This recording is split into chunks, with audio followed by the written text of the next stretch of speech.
तो बच्चों हमारे पास नेक्स्ट टॉपिक क्या है? हमारे पास नेक्स्ट टॉपिक है सिंपल रैंडम सैम्पलिंग। ठीक है, मैं आपको रैंडम और नॉन रैंडम के बारे में बता चुका हूँ। रैंडम में हमारा पहला मेथड कौन सा है? Simple random sampling. इसका हिंदी में मतलब क्या होता है? सरल यादृच्छिक प्रतिचयन विधि। इसका एक और नाम होता है, मैंने आपको लिखवा दिया था, अनरेस्ट्रिक्टेड रैंडम सैम्पलिंग, यानी कि गैर प्रतिबंधित यादृच्छिक विधि। इसका शॉर्ट नाम होता है SRS। एस का मतलब सिंपल, आर का मतलब रैंडम और एस का मतलब सैम्पलिंग, सिंपल रैंडम सैम्पलिंग। देखिए सिंपल रैंडम सैम्पलिंग में मैंने आपको 3 मेथड लिखवाए थे कि सिंपल रैंडम सैम्पलिंग में अगर आपने फर्स्ट वीडियो देखी है तो उसमें मैंने बताया था कि पॉपुलेशन में से सैंपल निकालने के 3 तरीके होते हैं। पहला लॉटरी मेथड, दूसरा अपने पास रैंडम नंबर टेबल मेथड और तीसरा अपने पास रोल्टी व्हील यानी कि व्हील मेथड। ठीक है, लेकिन उस पर जाने से पहले अभी मैं मेथड की बात नहीं कर रहा हूँ। अभी मैं किसकी बात कर रहा हूँ?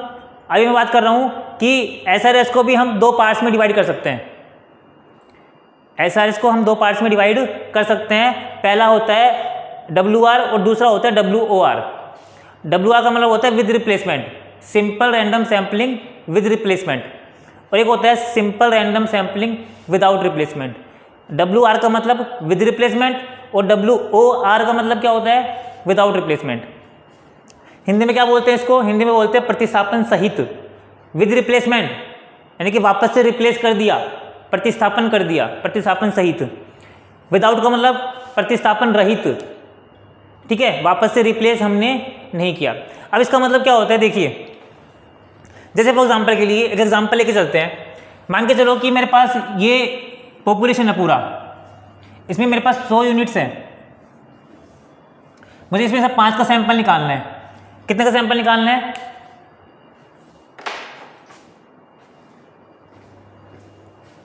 मुझे इसमें से 5 का सैंपल निकालना है। ठीक है, अब 5 का सैंपल निकालने के 2 तरीके हैं। पहला तरीका है विद रिप्लेसमेंट और दूसरा तरीका है विदाउट रिप्लेसमेंट। पहले बात करते हैं किसकी? विद रिप्लेसमेंट की। जैसे मैंने आपको बोला 5 का सैंपल निकालना है मुझे। ठीक है, तो मैंने क्या निकाला? मैंने पहली यूनिट निकाली। तो 100 में से कोई सी भी यूनिट निकल गई। 100 सैंपल में से कोई सी भी यूनिट निकल गई। अब मैं जब दूसरे का निकालूंगा, जब मैं दूसरा सैंपल निकालूंगा ना, दूसरी यूनिट, तो मैं क्या कर दूंगा? जो मैंने पहला वाला सैंपल निकाला है उसको वापस से क्या कर दूंगा? मैं उसमें क्या कर दूंगा? पॉपुलेशन में वापस से डाल दूंगा, वापस से मिला दूंगा। मतलब क्या कर दूंगा? रिप्लेस कर दूंगा। उसको हम बोलते हैं विद रिप्लेसमेंट। तो इसका मतलब क्या होता है? सेकंड यूनिट निकालने से पहले जब मैं फर्स्ट यूनिट को वापस से पॉपुलेशन में डाल देता हूं, वापस से पॉपुलेशन में प्रतिस्थापित कर देता हूं, उसको बोलते हैं विद रिप्लेसमेंट। समझ में आ गया? ठीक है, तो ये तो हो गया विद रिप्लेसमेंट। विदाउट क्या होता है?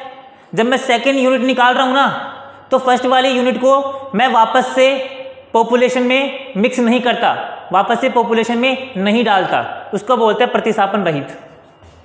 ठीक है, तो यहाँ पे समझ गया विद रिप्लेसमेंट क्या होता है और विदाउट रिप्लेसमेंट क्या होता है। अब बात करते हैं बच्चों, यहाँ पे केवल आपको देखो, मैं आपको मोटे मोटे तौर पे बता रहा हूँ यहाँ पे क्वेश्चंस क्या बन सकते हैं, मैं आपको वो बता रहा हूँ कि विद रिप्लेसमेंट में और विदाउट रिप्लेसमेंट में क्वेश्चन क्या क्या पूछ सकता है आपसे, उसके अकॉर्डिंग मैं आपको पढ़ा रहा हूँ। इससे क्या होगा? आपके दिमाग में कोई भी कन्फ्यूजन नहीं होगी। देखो आपको पढ़ाई इस तरीके से करनी है ताकि आपके क्वेश्चन सोल्व हो जाएँ। मैं आपको क्वेश्चन की एक वर्डिंग बता रहा हूँ कि एग्जाम में जो क्वेश्चन आएगा वो कैसे आ सकता है। तो देखिए क्वेश्चन आपसे क्या पूछेगा? अच्छा ध्यान रखना, ये मैं आपको बता चुका हूँ कि कैपिटल N का मतलब क्या होता है? पॉपुलेशन, और स्मॉल n का मतलब क्या होता है? Sample size. ठीक है, पहला क्वेश्चन क्या बनेगा इसमें? देखिए पहला क्वेश्चन आपसे ये पूछ सकता है, भाई 100 का पॉपुलेशन है, 5 का है, 5 सैंपल निकालने, एक यूनिट निकालूंगा मैं, पहली यूनिट। तो आपसे पूछ सकता है किसी यूनिट के सेलेक्ट होने की प्रायिकता, किसी यूनिट के सेलेक्ट होने की प्रायिकता कितनी होगी विद रिप्लेसमेंट में और विदाउट रिप्लेसमेंट में? तो दोनों में क्या होगी? 1/N। क्या होगी बताइए? 1/N। कैपिटल N का मतलब क्या होता है? पॉपुलेशन। इसका मैं आपको प्रैक्टिकल एग्जांपल कराऊंगा, अभी मैं आपको केवल इसका फॉर्मूला लिखवा रहा हूं। ठीक है, देखिए अच्छा किसी भी यूनिट के सेलेक्ट होने की प्रायिकता, इसको अपन एक दूसरे तरीके से भी बोल सकते हैं। इसका दूसरा तरीका क्या रहेगा? देखो मैंने लिखा हुआ है ब्रैकेट में, किसी यूनिट के किसी ड्रॉ पर सेलेक्ट होने की प्रायिकता। इन दोनों का मतलब एक है, क्या बोला मैंने, ये लैंग्वेज पे ध्यान रखना बच्चे, यहाँ पे लैंग्वेज में कंफ्यूज होते हैं। लैंग्वेज में कंफ्यूज कैसे होते हैं वो देखिए भाई, मैंने क्या लिखा यहाँ पे, किसी यूनिट के सेलेक्ट होने की प्रायिकता या फिर किसी यूनिट के किसी ड्रॉ पर सेलेक्ट होने की प्रायिकता, इन दोनों का मतलब एक है। इसकी प्रोबेबिलिटी क्या रहेगी, दोनों में विद रिप्लेसमेंट हो चाहे विदाउट रिप्लेसमेंट हो, दोनों में क्या रहेगी 1/N। अब दूसरा पॉइंट देखिए जहां पे बच्चे कंफ्यूज होते हैं, किसी यूनिट के सैंपल में आने की प्रायिकता, सैंपल में सेलेक्ट होने की प्रायिकता, वो क्या होगी, वो होगी n/N, चाहे विद रिप्लेसमेंट हो चाहे विदाउट रिप्लेसमेंट हो। अब देखिए दोनों में पहले और सेकंड पॉइंट में एक फर्क समझिए, क्या लिखा हुआ है यहाँ पे मैंने लिखा हुआ है किसी यूनिट के सेलेक्ट होने की प्रायिकता, और यहाँ पे मैंने लिखा है किसी यूनिट के सैंपल में सेलेक्ट होने की प्रायिकता। लास्ट ईयर जो क्वेश्चन आया था संगणक में, वो कौन सा क्वेश्चन आया था, वो क्वेश्चन आया था ये वाला, किसी यूनिट के सैंपल में सेलेक्ट होने की प्रायिकता।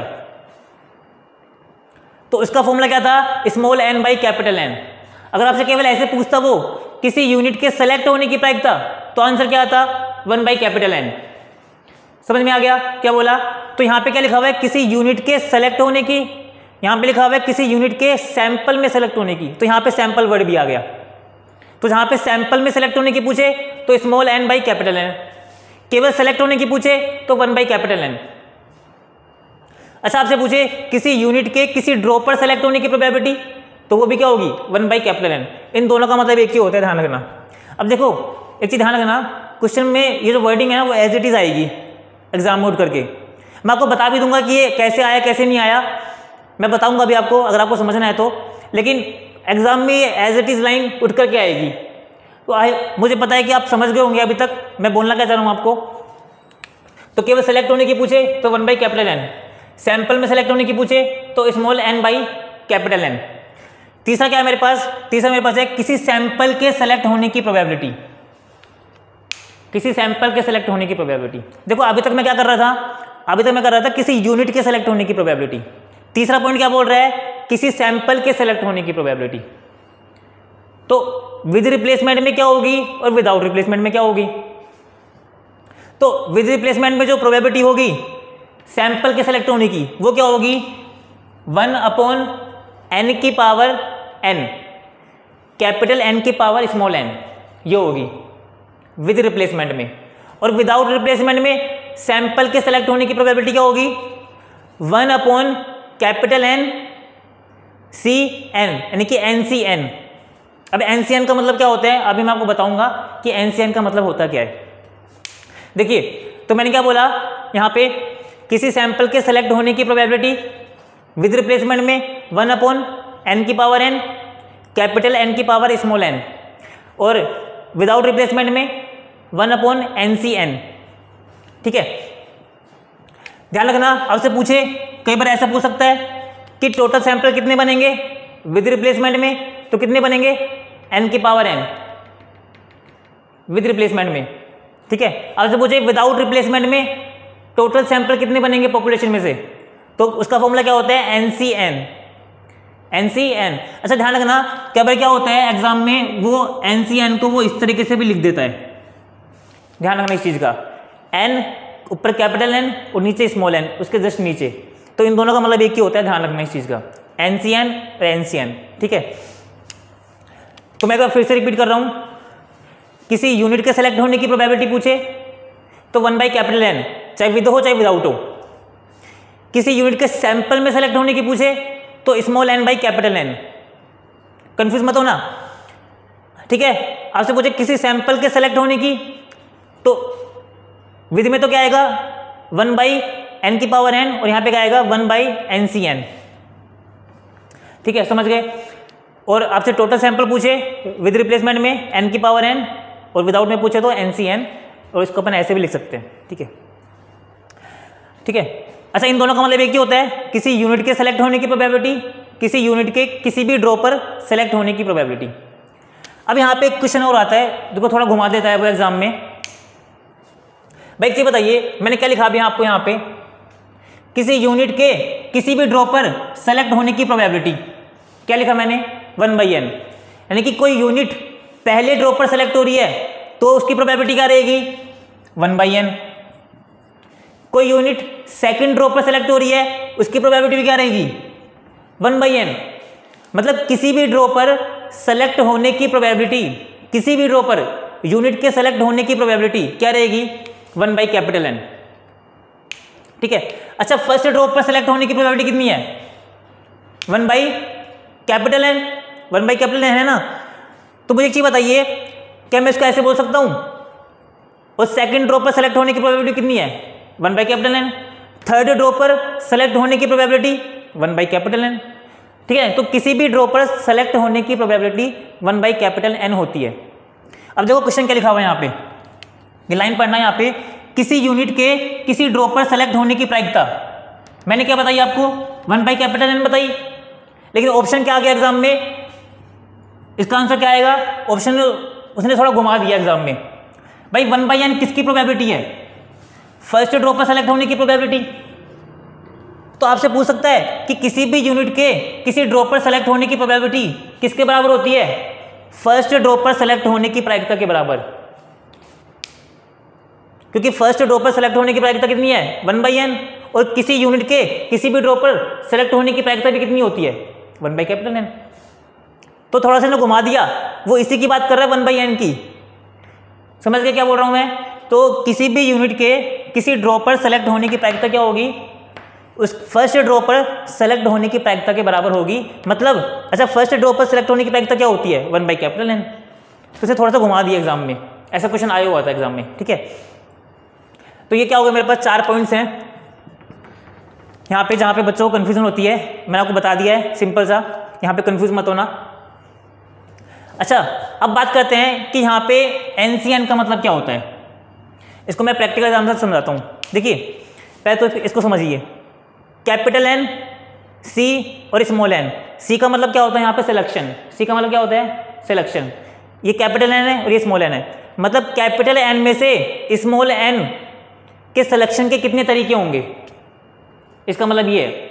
मतलब इसका मतलब क्या है? जैसे फॉर एग्जाम्पल के लिए एक एग्जाम्पल लेते हैं। मैं आपको बोला कि मेरे पास 10 का क्या है? पॉपुलेशन है। n की वैल्यू कितनी है? 10, कैपिटल N। ठीक है। और मेरे पास स्मॉल n कितना है? 5, 3 मान लो। ठीक है। तो मुझे बताइए NCN, यहां पे मैं लिखूंगा NCN, तो कैसे लिखूंगा? 10C3। इसका मतलब क्या हो गया कि 10 में से कितने सैंपल निकालने हैं? 3। तो 10 में से 3 के सैंपल कितने बनेंगे? उसके तरीके कितने हैं? कितने सैंपल बन सकते हैं? तो 10C3 सैंपल बन सकते हैं। इसका मतलब ये है। किसमें? विदाउट रिप्लेसमेंट में। आपसे पूछे विदाउट रिप्लेसमेंट में पॉपुलेशन में से कितने सैंपल बन सकते हैं? कितने बन सकते हैं? NCN, यानी कि n कितना है? 10, स्मॉल n कितना है? 3, तो 10C3 सैंपल बन सकते हैं। इसकी वैल्यू क्या होगी अभी बताता हूँ आपको मैं। ठीक है। तो इसकी वैल्यू देखिए फटाफट से आप एक बार यहाँ पे।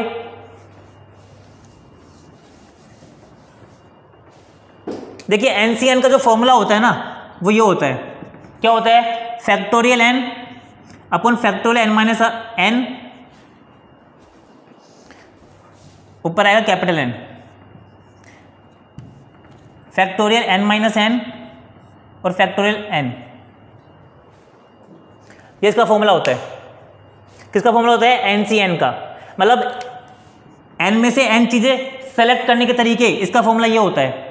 इसको अपन ऐसे निकाल सकते हैं। अब कई बार क्या होता है, कई बार एग्जाम में ऐसा भी लिखा हुआ आता है n फैक्टोरियल। देखो फैक्टोरियल को आप ऐसे लिख दो चाहे ऐसे लिख दो, दोनों का मतलब एक ही है। इसका मतलब भी फैक्टोरियल है, इसका मतलब भी फैक्टोरियल है। ध्यान रखना इस चीज का। तो इसको मैं दूसरे तरीके से लिख सकता हूं n फैक्टोरियल, या फिर यहां पे क्या जाएगा? n minus n factorial, sorry, और यहां पे स्मॉल n फैक्टोरियल। ठीक है। तो इसको मैं ऐसे भी लिख सकता हूं। मैं यहां पे इसको ऐसे लिखता हूं जनरली। ठीक है। आप कैसे भी लिख सकते हो। अब देखिए इसको पुट कीजिए।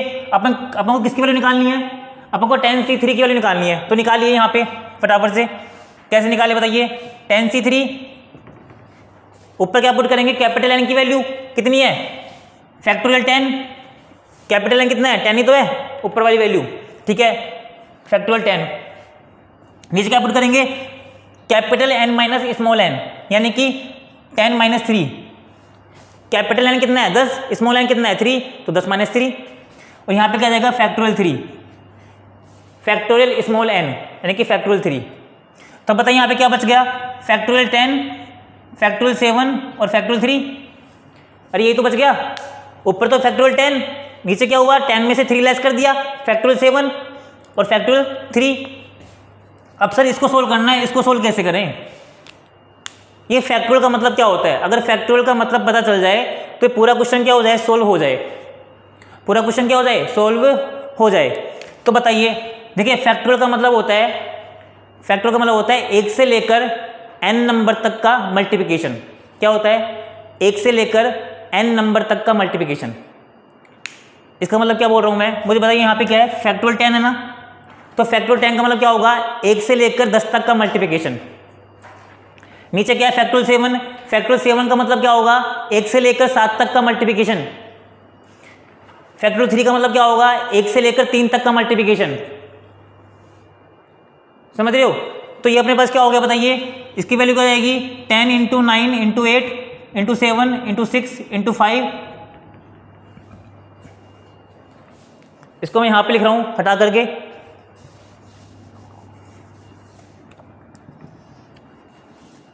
इसको हटा करके मैं यहां पे लिख रहा हूं एक बार,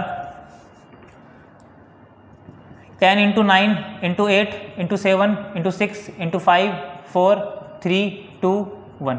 ये किसकी वैल्यू होगी बताइए, फैक्टोरियल 10 की। नीचे वैल्यू किसकी आएगी, फैक्टोरियल 7, तो 7 इंटू 1 से लेकर 7 तक का multiplication into 5 into 4 into 3 into 2 into 1। और ये क्या है यहाँ पे फैक्टोरियल 3, ये भी मल्टीप्लाई में। कैसे भाई, बीच में कुछ साइन है क्या, फैक्टोरियल 7 और फैक्टोरियल 3 के बीच में कुछ साइन है, नहीं है, तो साइन नहीं होता उसका मतलब क्या होता है, मल्टीप्लिकेशन।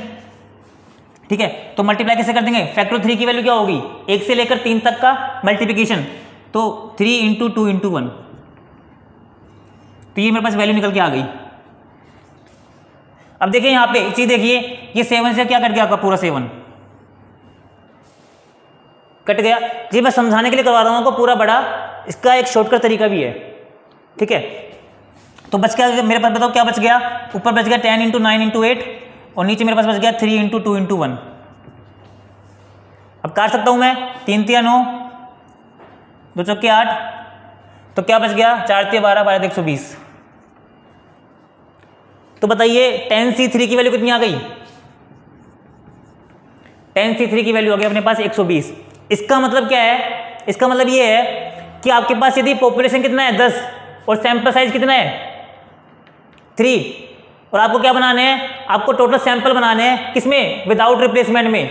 तो कैसे बनाओगे, 10C3 और 10C3 की वैल्यू कितनी निकल के आई 120, यानी कि विदाउट रिप्लेसमेंट में हमारे पास कितने सैंपल बनेंगे, टोटल 120 सैंपल बनेंगे। कितने सैंपल बनेंगे, 120 सैंपल बनेंगे। समझ में आ गया? अब ये हम करते हैं किसमें, विद रिप्लेसमेंट में। तो मुझे बताइए विद रिप्लेसमेंट में टोटल सैंपल कितने बनेंगे। देखिए इसका किसका फॉर्मूला है, ये टोटल सैंपल का फॉर्मूला है। आपसे पूछे, आपसे क्या पूछे, आपको उसने क्वेश्चन दे दिया, एन की कैपिटल एन की वैल्यू दे दी 10, स्मॉल एन की वैल्यू दे दी उसने 3।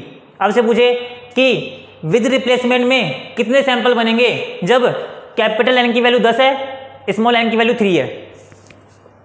तो बताइए टोटल सैंपल का फॉर्मूला क्या होता है विद रिप्लेसमेंट में, एन की पावर एन। तो कैपिटल एन कितना बताइए 10, स्मॉल एन कितना बताइए 3, स्मॉल एन 3 है ना, चेक कर लीजिए।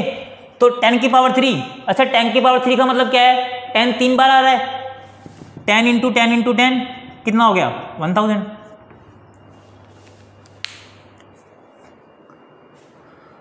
समझ गए क्या बोला मैंने आपको?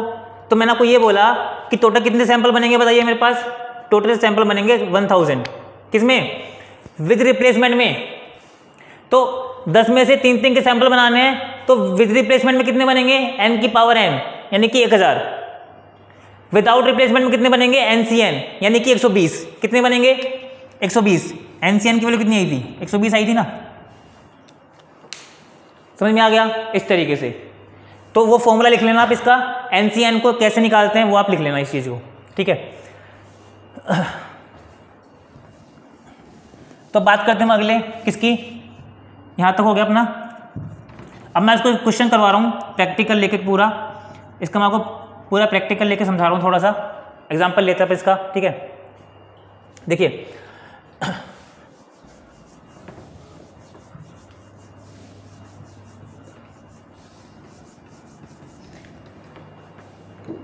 आपसे क्वेश्चन पूछे कि विदाउट रिप्लेसमेंट में टोटल सैंपल कितने होते हैं, टोटल सैंपल कितने तरीके से बना सकते हैं, तो क्या तो ऑप्शन दे देगा आपको, तो आपको किस पे टिक करना है, NC N पे। ये किसका फॉर्मूला है बताइए, विदाउट रिप्लेसमेंट का। किसका फॉर्मूला है, विदाउट रिप्लेसमेंट का। आपको पूछे कि विद रिप्लेसमेंट में टोटल सैंपल कितने बनते हैं, कितने बनते हैं बताइए, N की पावर N, कैपिटल N की पावर स्मॉल n, ठीक है। यहाँ पे कोई दिक्कत। अब बात करते हैं अगली। आपसे पूछे कि किसी भी यूनिट के सैंपल में सेलेक्ट होने की प्रोबेबिलिटी क्या है, किसी भी यूनिट के सैंपल में सेलेक्ट होने की प्रोबेबिलिटी। तो मैंने बताया था सैंपल में सेलेक्ट होने की प्रोबेबिलिटी क्या होती है, small n by capital N। इसको क्या कर देना, आप टिक कर देना। दूसरा क्वेश्चन मैं आपसे पूछूं किसी भी यूनिट के सेलेक्ट होने की प्रोबेबिलिटी। अब की बार क्या नहीं पूछा मैंने, सैंपल में सेलेक्ट होने का नहीं पूछा, मैंने क्या पूछा, किसी भी यूनिट के सेलेक्ट होने की प्रोबेबिलिटी। तो वो क्या होगी, 1 बाई कैपिटल N, चाहे विद हो चाहे विदाउट हो, ठीक है। चलो ठीक है। मैं आपसे पूछूं अगला क्वेश्चन कि एक सैंपल के सेलेक्ट होने की प्रोबेबिलिटी विदाउट रिप्लेसमेंट में, विदाउट रिप्लेसमेंट में एक पूरा सैंपल सेलेक्ट होने की प्रोबेबिलिटी क्या होगी, तो वो होगी 1 बाई NCN, क्योंकि टोटल सैंपल कितने होते हैं, NCN होते हैं ना, तो एक सेलेक्ट कर रहे हैं तो 1 बाई NCN, ठीक है। आपसे पूछे विद रिप्लेसमेंट में, विद रिप्लेसमेंट में एक सैंपल सेलेक्ट होने की प्रोबेबिलिटी 1 बाई कैपिटल N की पावर N, ठीक है, समझ गए। तो ये हमारा क्या हो गया, इस तरीके से आपका हो गया। अब सुनो यहाँ पे क्या होती है, मैं प्रैक्टिकल एग्जांपल ले रहा हूँ।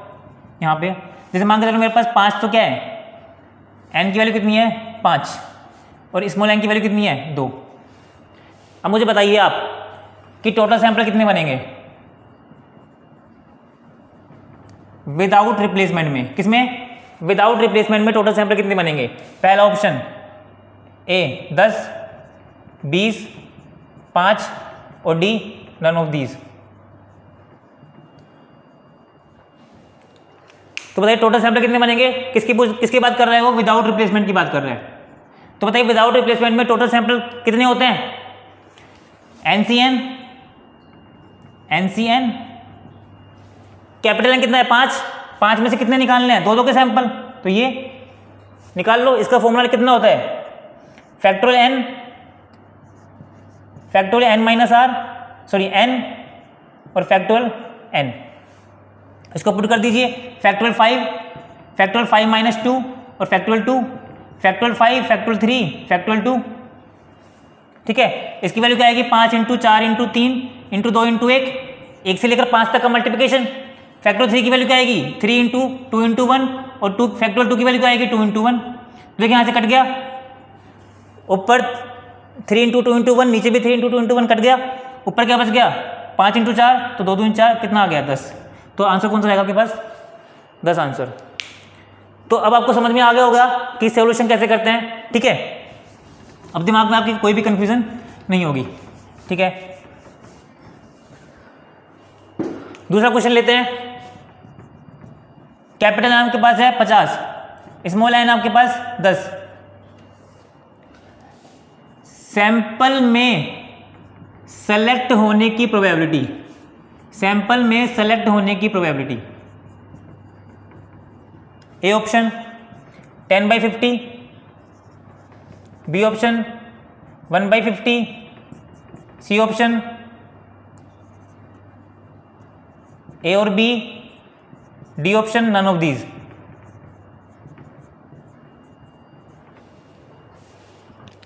बताइए क्या होगी। तो मैंने बताया था आपको सैंपल में सेलेक्ट होने की प्रोबेबिलिटी क्या होती है, small n by capital N। तो स्मॉल n कितना है 10, कैपिटल N कितना है 50, तो कितना आ गया 10 बाई 50 आंसर। कोई दिक्कत यहाँ पे। अच्छा, आपसे पूछ सकता है अगला क्वेश्चन, मैंने दे दिया n की वैल्यू 50 और स्मॉल n की वैल्यू 10, सैंपल में सेलेक्ट होने की प्रोबेबिलिटी निकालनी है। ए ऑप्शन दे दिया 10/50, बी ऑप्शन दे दिया small n by capital N, C option दे दिया आपको मैंने 0.2, ठीक है, और डी ऑप्शन दे दिया all of the above. D option दे दिया मैंने ऑल ऑफ दी अबव। आपके पास कैपिटल N की वैल्यू कितनी है 50, स्मॉल n की वैल्यू कितनी है 10, आपको निकालनी है सैंपल में सेलेक्ट होने की प्रोबेबिलिटी, ये निकालनी है। तो आपको चेक करना है कौन सा ऑप्शन सही है, ये तीनों ऑप्शन सही है, कोई एक ऑप्शन सही है, तो चेक कर लेते हैं। बताइए सैंपल में सेलेक्ट होने की प्रोबेबिलिटी क्या होती है, small n by capital N, तो यानी कि 10/50, तो पहला ऑप्शन भी सही है। इसको डिवाइड करेंगे तो कितना आएगा 0.2, तो ये वाला ऑप्शन भी सही है। अच्छा, इसकी प्रोबेबिलिटी अगर अल्फाबेट में देखें तो स्मॉल n बाई क्या होती है कैपिटल N, तो ये भी सही है, तो सारी सही है इसका मतलब। तो यहाँ पे क्या आ जाएगा आपका answer D all of the above. अरे ये भी तो है ना, बी ऑप्शन भी तो है ना भाई, इसको यहाँ पे डिजिट के फॉर्म में लिख दिया, यहाँ पे अल्फाबेट के फॉर्म में लिख दिया, क्या दिक्कत है? तो है तो ये भी ना स्मॉल n बाई n, इसका मतलब भी तो यही है 10/50, ठीक है। तो इस तरीके से क्या कर सकते हैं हम इसको सॉल्यूशन कर सकते हैं यहाँ पर।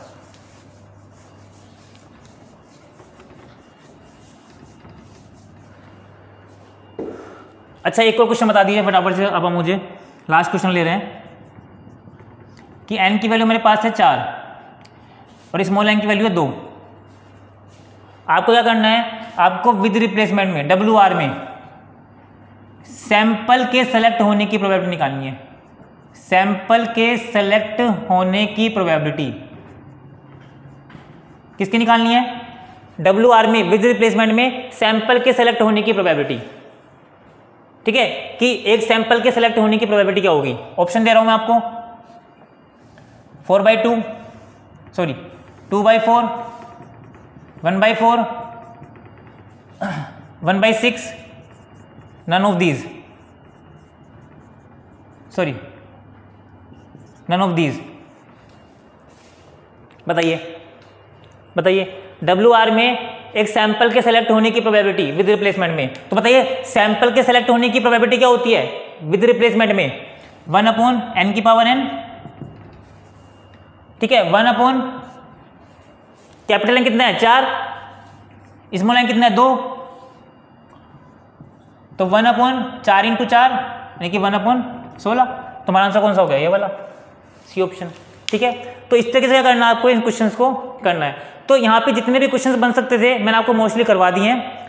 जो भी क्वेश्चन बच गए या ध्यान में नहीं है मेरे, आगे जाके अपन इसको MCQs में कर लेंगे, जब मैं आपको MCQs करवाऊंगा, ठीक है। लेकिन क्वेश्चन की आप वर्डिंग समझ लेना। मैं फिर से बोल रहा हूँ, बच्चे कहाँ पे कंफ्यूज होते हैं, आपसे पूछे केवल एक यूनिट के सेलेक्ट होने की प्रोबेबिलिटी तो 1 बाई कैपिटल N, एक यूनिट के सैंपल में सेलेक्ट होने की probability small n by capital N, और सैंपल के सेलेक्ट होने की प्रोबेबिलिटी विद रिप्लेसमेंट में 1 बाई कैपिटल N की पावर स्मॉल n, और विदाउट रिप्लेसमेंट में 1/NCN। NCN का फॉर्मूला मैंने आपको बता दिया कैसे सोल्व करते हैं, ठीक है। ओके बच्चों, अपना अगला टॉपिक क्या है, अपना अगला टॉपिक है सिंपल रैंडम सैम्पलिंग के मेथड्स। टॉपिक क्या है, सिंपल रैंडम सैम्पलिंग के मेथड्स। देखो मैंने अभी जो आपको इससे पहले वाला टॉपिक करवाया था वो करवाया था मैंने आपको विद रिप्लेसमेंट और विदाउट रिप्लेसमेंट, ठीक है, कि सिंपल रैंडम में दो तरह के केसेस हो सकते हैं, विद रिप्लेसमेंट और विदाउट, ठीक है ना। मैं बात कर रहा हूँ मेथड्स की, कि पॉपुलेशन में से हमको सैंपल निकालना है तो इसके कौन कौन से मेथड होते हैं सिंपल रैंडम सैम्पलिंग में। तो मैंने आपको बताया था फर्स्ट वीडियो में कि मेनली हमारे पास मुख्य रूप से हमारे पास 3 तरह के मेथड होते हैं सिंपल रैंडम सैम्पलिंग में। पहला होता है लॉटरी, दूसरा होता है random number table. Random number table का मतलब क्या होता है, देव संख्या सारणी, देव संख्या सारणी। और तीसरा हमारे पास होता है royalty wheel method. Royalty wheel method, wheel का मतलब आपको पता ही है चक्र, तो चक्रीय विधि एक तरीके से मैं इसको बोल रहा हूँ, ठीक है, रोल्टी व्हील मेथड। तो बात करते हैं कि लॉटरी मेथड क्या होता है। सबसे पहले तो देखिए लॉटरी मेथड क्या होता है, आपको सबको पता भी है कि लॉटरी का मतलब क्या होता है, कि लॉटरी की टिकट निकलती है इस तरीके से। तो मैं अगर एग्जाम्पल देकर बता देता हूँ कि लॉटरी मेथड क्या होता है। जैसे फॉर एग्जाम्पल के लिए हमारे पास 100 की पॉपुलेशन है, पॉपुलेशन में कितने डेटा है, पॉपुलेशन में 100 यूनिट्स हैं, मुझे वहाँ से 10 का सैंपल चाहिए। ठीक है, 10 का सैंपल चाहिए। तो पहला तरीका क्या है कि मैं उसको लॉटरी मेथड से निकाल सकता हूँ। उसमें क्या करूँगा मैं, उसमें मैं ये करूँगा कि मैं जितने भी 100 पर्सन है ना, मान लो कि 100 व्यक्ति हैं, उसको मैं क्या कर दूंगा, या तो उसका नाम से डिनोट कर दूंगा या फिर मैं उसको नंबर दे दूंगा। क्या दे दूंगा, नंबर 1 2 3 4 5 6 इस तरीके से। फिर क्या करूँगा, मैं उन सभी 100 पर्सन की पर्ची बना लूँगा। ठीक है, या तो उस पर उसका नाम लिख लूँगा या फिर मैंने उनको जो नंबर दिए हैं ना वो लिख लूँगा 1 से लेकर 100 तक। अब मुझे 10 सैंपल चाहिए, तो मैं क्या करूँगा, उन सभी पर्चियों को बॉक्स में डाल लूँगा और क्या कर लूँगा, उसमें से 10 सैंपल निकाल लूँगा एक एक करके। तो ये हमारे पास क्या हो गया बताइए। अच्छा, बिना देखे कैसे निकालूंगा, बिना देखे। अगर देख के निकाल रहा हूँ तब तो क्या हो गया, अगर मुझे दिख रहा है कि कौन सी पर्ची निकल रही है, किस नंबर की निकल रही है, किस नाम की निकल रही है, तो वो तो कौन सा हो गया, नॉन रैंडम। तो मुझे पता नहीं होना चाहिए कि कौन सी पर्ची निकलेगी, कौन सी नंबर की पर्ची निकल रही है। ठीक है, तो वो क्या हो गया हमारे पास, लॉटरी मेथड, सिंपल सा। अगली बात करते हैं रैंडम नंबर टेबल, देव संख्या सारणी विधि। तो सबसे पहले बात करता हूँ कि देव संख्या सारणी क्यों यूज करते हैं। तो एक्चुअली होता क्या है कि लॉटरी मेथड का एक ड्रॉबैक है, एक कमी है। कमी क्या है, कमी ये है कि लॉटरी मेथड में हम जब पॉपुलेशन ज़्यादा होती है ना, समग्र बड़ा होता है, तो हमको सैंपल भी ज़्यादा चाहिए, जितना बड़ा समग्र उतना बड़ा सैंपल। तो हम क्या नहीं कर सकते, उस केस में हम लॉटरी मेथड को यूज़ नहीं कर सकते। भाई कितना सैंपल निकालोगे, कितनी पर्ची बनाओगे, तो वहाँ पे क्या करना पड़ेगा आपको, वहाँ पे आपके लिए इजी रहेगा, आप किसका यूज़ करो, आप रैंडम नंबर टेबल का यूज़ करो, देव संख्या सारणी का यूज़ करो। होता क्या है कि कुछ विद्वानों ने अपने अकॉर्डिंग क्या बनाई है, कुछ टेबल बनाई है। क्या बनाई है, कुछ टेबल्स बनाई है, जिसके थ्रू, जिसको यूज़ करते हुए आप क्या कर सकते हो, पॉपुलेशन में से क्या निकाल सकते हो, सैंपल निकाल सकते हो। जैसे मैंने आपके पास यहाँ पे 4 टेबल लिखी हुई है, फिशर एंड येट्स टेबल, कैंडाल एवं बीबी स्मिथ सारणी यानी कि टेबल, रेंड कारपोरेशन टेबल, और फोर्थ कौन सी है, टिपेट टेबल। कौन सी है, टिपेट। ये आपको टेबल गूगल पे मिल जाएंगी, गूगल पे आप सर्च कर लेना कि किस तरह से टेबल आती हैं, ये आपको गूगल पे भी मिल जाएंगी। ठीक है, तो ये अपने पास क्या होती हैं, कुछ टेबल्स के मैंने आपको नाम लिखे हैं यहाँ पे। अब देखिए यहाँ पे क्वेश्चन कैसे बन के आएगा, यहाँ पे देखो वैसे ये टॉपिक क्या है, रैंडम नंबर टेबल इंपॉर्टेंट नहीं है। क्यों इंपॉर्टेंट नहीं है, क्योंकि जनरली पूछा नहीं गया क्वेश्चन अभी तक इसमें। लेकिन होता क्या है कि हमारे सैम्पलिंग का ही पार्ट है। किसका पार्ट है ये हमारे सैम्पलिंग का ही पार्ट है, तो ये क्वेश्चन पूछ सकता है कभी भी। भाई एक चीज़ बताइए, ये किस में है, ये SRS में है ना, सिंपल रैंडम सैम्पलिंग में, और सिंपल रैंडम सैम्पलिंग आपके सिलेबस का पार्ट है। तो इसका मतलब क्या हो गया कि यहाँ से भी क्वेश्चन पूछ सकता है आपसे रैंडम नंबर टेबल में। ध्यान रखना, टेबल के क्वेश्चन पूछ सकता है। अब टेबल के क्वेश्चन कैसे पूछेगा वो देखिए। तो पहला इसमें आपसे पूछ सकता है कि कितनी डिजिट हैं। टेबल का जो क्वेश्चन बनेगा वो आपसे ये पूछ सकता है कि किस टेबल में कितनी डिजिट है, ये पूछ सकता है। तो पहले टेबल कौन सी है, फिशर एंड येट्स टेबल। तो इसमें क्या लिखा हुआ मैंने, 15,000 दैव अंकों को 2-2 डिजिट के रूप में बांटा गया है। तो इसका मतलब क्या होता है कि फिशर टेबल में कितने अंक होते हैं, 15,000। तो आपसे क्वेश्चन में पूछ सकता है कि फिशर टेबल में कितने डिजिट होते हैं, टोटल कितने डिजिट होते हैं, 15,000। कितने कितने अंकों में बांटा गया है, उसको 2-2 अंकों में बांटा गया है। तो कितने ग्रुप बनेंगे, 7500, 7500। भाई 2-2 अंकों को 2-2 डिजिट के रूप में बांटा गया है, कितने अंकों को, 15,000 अंकों को। तो कितने ग्रुप बन जाएंगे, 7500 ग्रुप बन जाएंगे। समझ रहे हो। तो हमारे पास क्या हो गया, फिशर एंड येट्स टेबल। दूसरा पूछ सकता है कि कैंडाल एवं बीबी स्मिथ सारणी में कितनी डिजिट हैं, कितने अंक हैं। तो कितने अंक है बताइए, आपके पास अंक आएंगे इसमें 1 लाख। कितने अंक आएंगे, 1 लाख। 1 लाख को हमने 25,000 के ग्रुप में बांट दिया। कितने ग्रुप में बांट दिया, 25,000 के ग्रुप में। तो मुझे ये बताइए एक डिजिट कितने नंबर की हो गई, एक डिजिट होगी 4 नंबर की। चेक कर लीजिए, 25,000 ग्रुप हैं, 4 नंबर के 25,000 ग्रुप हैं। तो टोटल संख्या कितनी हो गई, 4 × 25,000, 1 लाख हो गई ना। तो बीबी स्मिथ सारणी में 1 लाख क्या आती है हमारे पास, डिजिट आती हैं, जिसको हम क्या करते हैं 25,000 के ग्रुप में बांटते हैं। 4 अंकों के 25,000 ग्रुप में बांटते हैं। ठीक है। तीसरा क्या हमारे पास, रेंट कारपोरेशन टेबल सारणी। इसमें पूछ सकता है आपसे कितनी डिजिट होती हैं, तो टोटल इसमें होती है 10 लाख डिजिट।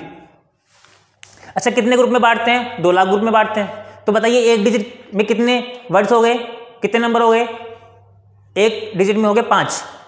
तो हमने क्या किया, इसमें हमने 5-5 डिजिट के 2 लाख ग्रुप बना दिए। कितने ग्रुप बना दिए, 5-5 डिजिट के 2 लाख ग्रुप। तो टोटल डिजिट कितनी हो गई, 10 लाख। 5 × 2 लाख कितने हो गए? 10 लाख। तो पूछ सकता है कि रेंट कारपोरेशन टेबल में कितने अंक होते हैं? 10 लाख। कितने ग्रुप में बांटा हुआ है? 2 लाख ग्रुप में। कितनी डिजिट हो गई? एक डिजिट में कितने नंबर हो गए? 5 नंबर हो गए। ठीक है, अगला कौन सा हमारे पास? टिपेट टेबल। टिपेट टेबल में ये सबसे इंपॉर्टेंट है, टिपेट टेबल। ध्यान रखना, टिपेट और फिशर दो इंपॉर्टेंट है। टिपेट टेबल में पूछ सकता है कि कितने हमारे पास डिजिट होती हैं। तो देखो मैंने क्या लिखा है यहाँ पे, मैंने लिखा 4 अंकों वाली 10,400 ग्रुप में बांटा हुआ है। टिपेट टेबल में हमने डिजिट को क्या कर दिया? 4 अंकों वाले कितने ग्रुप बना दिए हमने? 10,400 ग्रुप। ये ग्रुप तो कितने हैं? 10,400। कितने कितने के बनाए हैं? 4-4 अंकों के। तो बताइए टोटल डिजिट कितनी हो गई? 4 × 10,000 कितनी हो गई?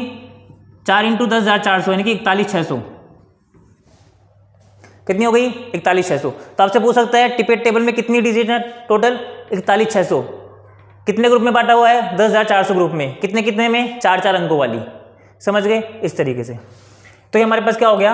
Random number table. आप इसको सर्च कर सकते हो गूगल पे, आपको पता चल जाएगा कि टेबल कैसी होती है। ठीक है, अगला हमारे पास कौन सा बताइए? अगला हमारे पास है रोल्टी व्हील मेथड। देखो रोल्टी व्हील क्या होता है, जैसे यहाँ पे क्या हुआ है, एक चक्र होता है हमारे पास। क्या होता है हमारे पास? एक चक्र होता है। तो उस चक्र की विधि से हम क्या करते हैं? उस चक्र के थ्रू हम क्या करते हैं? सैंपल को ड्रॉ करते हैं। जैसे आपने कभी टीवी शो वगैरह में देखा होगा कि एक गेम खेलते हैं वो, तो वहाँ पे कुछ एक चक्कर सा आता है ना, और यहाँ पे एक तीर का निशान आता है, और यहाँ पे कुछ भी लिखा हुआ होता है। जैसे मान लो डांस वगैरह, उनको जो भी करवाना होता है, उनको जो भी गेम खेलना होता है, डांस, म्यूजिक वगैरह, एक्टिंग वगैरह, यहाँ पे इस तरीके से वो चक्र को घुमाते हैं। और आपका जो एरो है, जैसे मान कर चलो कि एरो के सामने आ गया म्यूजिक, तो उस पर्सन से क्या करवाते हैं? वो म्यूजिक करवाते हैं। अगर आपने देखा हो तो एक पूरा क्या आता है? सर्कल आता है, वहाँ पे काफ़ी सारी चीज़ें लिखी हुई आती हैं, उसको घुमाते हैं। तीर के सामने जो भी आता है वो बंदा क्या करता है? उसको प्ले करता है। तो ये होता है हमारे पास कौन सा? Royalty wheel method. इसका आप एक और एग्जांपल देख सकते हो। आप कसिनो जाते हो, कसिनो में क्या आता है? जिसमें खेलते हैं अपन कसिनो में, चक्कर सा होता है, उसमें काफ़ी सारे क्या होते हैं? नंबर्स होते हैं। हम उसमें बॉल डालते हैं, उसको घुमाते हैं, बॉल जहाँ पे भी गिरती है हम क्या कर लेते हैं? वो वाला नंबर सेलेक्ट कर लेते हैं, मतलब वो पर्सन जीत जाता है, इस तरीके से। ठीक है, तो इसमें क्या हो गया? हम चक्र के थ्रू क्या करते हैं? चक्र को घुमा करके हम क्या करते हैं? सैंपल को सिलेक्ट करते हैं। ध्यान रखना, रोल्टी व्हील मेथड का भी ड्रॉबैक यही है कि रोल्टी व्हील मेथड में भी हम ज़्यादा सैंपल को कलेक्ट नहीं कर सकते। कैसे नहीं कर सकते बताइए? क्योंकि यहाँ पे जो नंबर आएंगे ना, वो लिमिटेड नंबर आएंगे। एक चक्र में क्या आएंगे बताइए? इस तरीके से लिमिटेड नंबर। आपने देखा होगा कसिनो में जो चक्र आते हैं उसमें लिमिटेड नंबर होते हैं 1 से लेकर 50 तक। तो वहाँ पे हम 50 में क्या कर सकते हैं? सैंपल को सिलेक्ट कर सकते हैं, 50 से ऊपर सैंपल को सिलेक्ट नहीं कर सकते, इस तरह से। तो हमारे पास मैंने आपको इसका ड्रॉबैक भी बता दिया, ठीक है ना।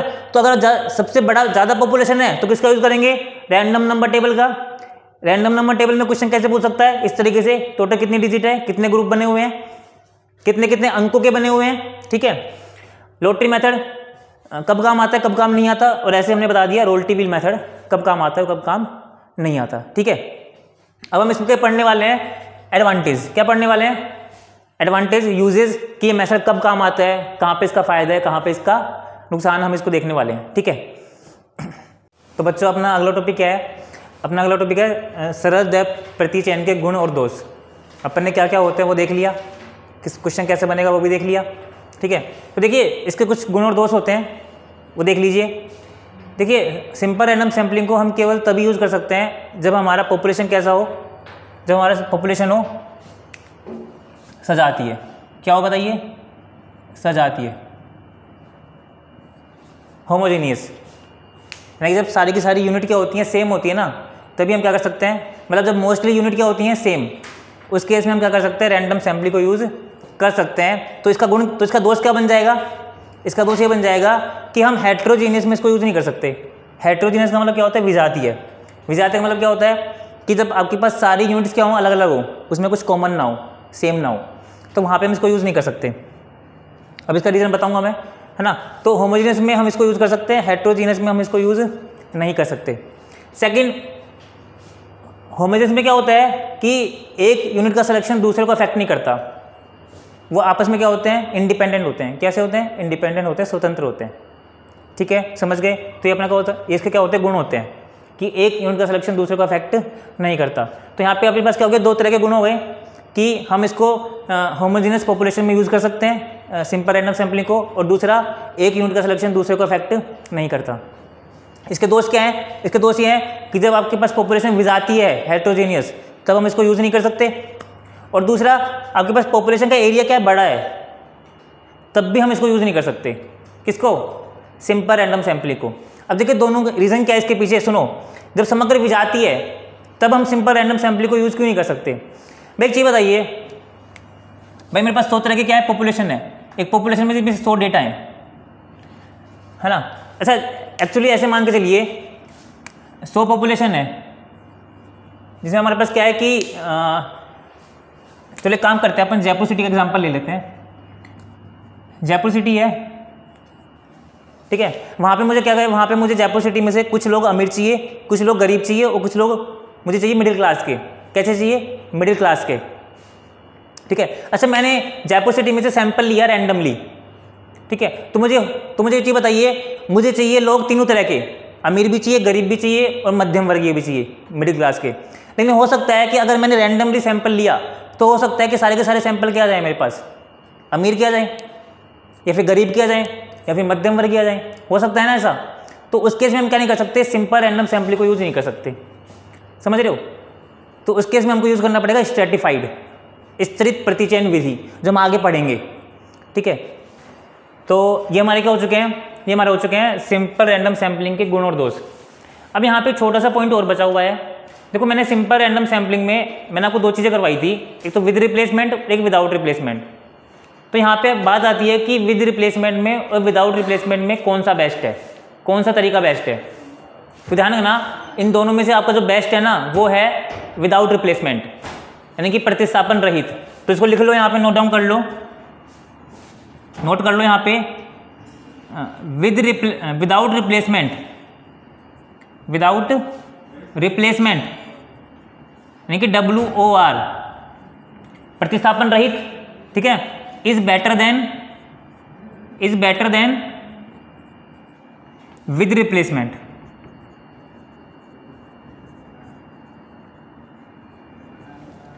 क्या बोला मैंने? विदाउट रिप्लेसमेंट जो मेथड है वो विद रिप्लेसमेंट से बेटर होता है, ज़्यादा सही होता है। अब ऐसा क्यों होता है? देखिए कौन सा मेथड बेस्ट है, कौन सा मेथड खराब है, इसको समझने के लिए आपको पढ़ना पड़ता है वेरिएंस। क्या पढ़ना पड़ता है? वेरिएंस किसी भी मेथड का। तो जिसका वेरिएंस कम आता है ना, जिसका वेरिएंस कम आता है वो मेथड क्या होता है? अच्छा होता है। तो ध्यान रखना, विदाउट रिप्लेसमेंट का जो वेरिएंस है ना वो कम आता है विद रिप्लेसमेंट के कंपैरिजन में। अब आप ये बोलोगे कि वेरिएंस क्या होता है, कुछ को पता भी होगा, कुछ को नहीं भी पता होगा, लेकिन आपको फिलहाल अभी ये पता नहीं करना कि वेरिएंस क्या होता है। वेरिएंस अपने आप में एक अलग टॉपिक है, ठीक है ना, इसको आपको निकालना भी नहीं है कि वेरिएंस निकलता कैसे है, वो आपसे निकालेगा, ऐसा नहीं पूछेगा क्वेश्चन कि वेरिएंस निकाल के दिखाओ, समझ गए। हाँ, इसके फॉर्मूले जरूर पूछ सकता है। क्या पूछ सकता है? फॉर्मूलेज। वो मैं आपको फॉर्मूले की अलग से क्या बनाऊंगा, पूरी क्लास बनाऊंगा अलग अलग मेथड की, कि अलग अलग मेथड में वेरिएंस के फॉर्मूले क्या क्या होते हैं। लेकिन यहाँ पे आप इतना समझ लीजिए कि आपको कौन सा मेथड बेस्ट है, अगर वो चेक करना है ना तो उसकी चेक करनी पड़ती है आपको एफिशिएंसी। और एफिशिएंसी किससे चेक करते हैं? वेरिएंस से। जिसका वेरिएंस कम होगा उसकी एफिशिएंसी ज़्यादा होती है, वो मेथड क्या होता है? हमारे लिए बेस्ट होता है। तो विदाउट रिप्लेसमेंट का वेरिएंस कम होता है, इसलिए एफिशिएंसी क्या होती है? उसकी ज़्यादा होती है, समझ गए यहाँ पे। तो इसको आप लिख सकते हो फिलहाल के लिए, आप इसको नोट डाउन कर लीजिए, ठीक है। SRS लिखो यहाँ पे, वेरिएंस ऑफ वाई बार किसका? SRS WR का, WOR का। ये क्या होता है? लेस देन होता है किससे? Variance of Y bar WR से। V का मतलब वेरिएंस, वाई बार का मतलब वाई बार, अर्थमेटिक मीन। तो WOR का मतलब विदाउट रिप्लेसमेंट। तो विदाउट रिप्लेसमेंट का जो वेरिएंस है वो इससे क्या होता है? विद रिप्लेसमेंट से कम होता है, या तो बराबर होगा या फिर कम होगा, ज़्यादा तो कभी नहीं होगा। एक बार मान के चलो कि बराबर नहीं है, तो क्या है बताइए? विदाउट रिप्लेसमेंट का जो वेरिएंस है वो WR से क्या है? कम है। तो इसकी एफिशिएंसी क्या रहेगी? WOR की ज़्यादा रहेगी। जिसका वेरिएंस कम, एफिशिएंसी ज़्यादा। तो एफिशिएंसी और वेरिएंस में नेगेटिव रिलेशन होता है, ठीक है ना। तो यहाँ पे क्या होगा हमारे पास, इसका वेरिएंस का फॉर्मूला क्या होता है मैं आगे जाके डिस्कस करूँगा सबका, ठीक है। ओके।